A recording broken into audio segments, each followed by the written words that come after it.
উত্তরপ্রদেশের লখনৌ বিশ্ববিদ্যালয়ের ক্যাম্পাসে রমজান মাসে দেখা দিয়েছে এক অনন্য দৃশ্য। মুসলিম শিক্ষার্থীরা নামাজ আদায় করছেন, আর তাদের নিরাপত্তা নিশ্চিত করতে হিন্দু সহপাঠীরা মানববন্ধন করে তাদের চারপাশে অবস্থান নিয়েছেন।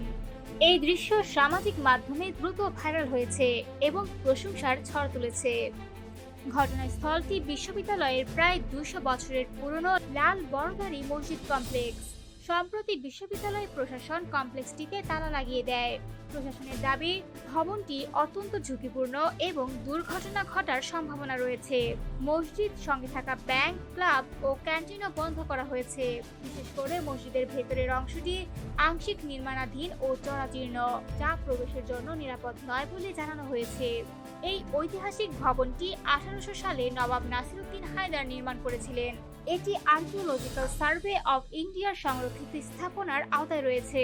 তবে শিক্ষার্থীরা অভিযোগ করেছেন, কোনো পূর্ব নোটিশ ছাড়াই রমজান মাসে মসজিদ বন্ধ করে দেওয়া হয়েছে।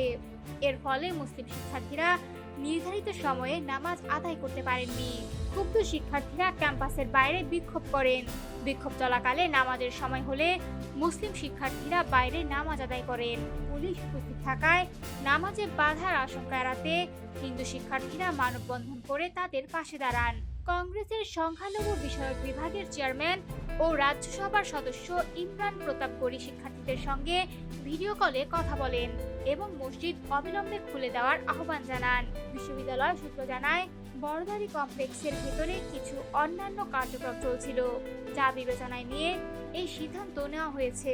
তবে সেই কার্যক্রমের বিস্তারিত স্পষ্ট হয়নি।